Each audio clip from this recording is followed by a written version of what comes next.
ថ្ងៃនេះជាថ្ងៃបន់ជុំបិណ្ឌចាប់ផ្ដើមអញ្ចឹងបងប្អូនដែលរស់នៅ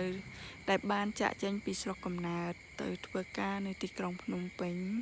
ក៏បានត្រឡប់មកស្រុករៀងខ្លួនដូចជាខ្ញុំជាដើមពេលមកដល់ផ្ទះដូចជាខ្ញុំអញ្ចឹងមិនសូវបាននៅលើផ្ទះចប់ទេគឺត្រូវដើរមើលចំការរបស់ឪពុកអ្នកម្ដាយរបស់ខ្ញុំមានដូចជាពុត្រានិងដែលកំពុងចេញផ្កានិងក្តឹប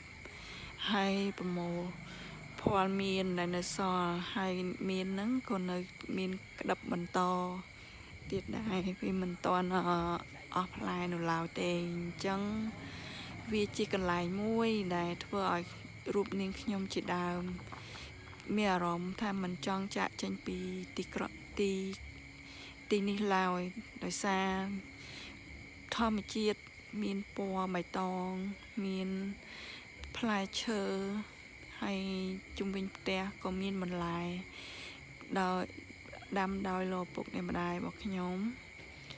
គឺធ្វើឲ្យយើងនឹងមិន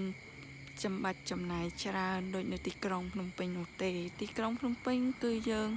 ត្រូវចំណាយគ្រប់មុខដូចជាទិញសំបីតែគល់ស្លឹកគ្រៃក៏យើងទិញគេដែរបើនៅទីនេះគឺមិនចាំបាច់ទិញទេគ្រាន់តែទិញសាច់មួយមុខក៏បានមកហូប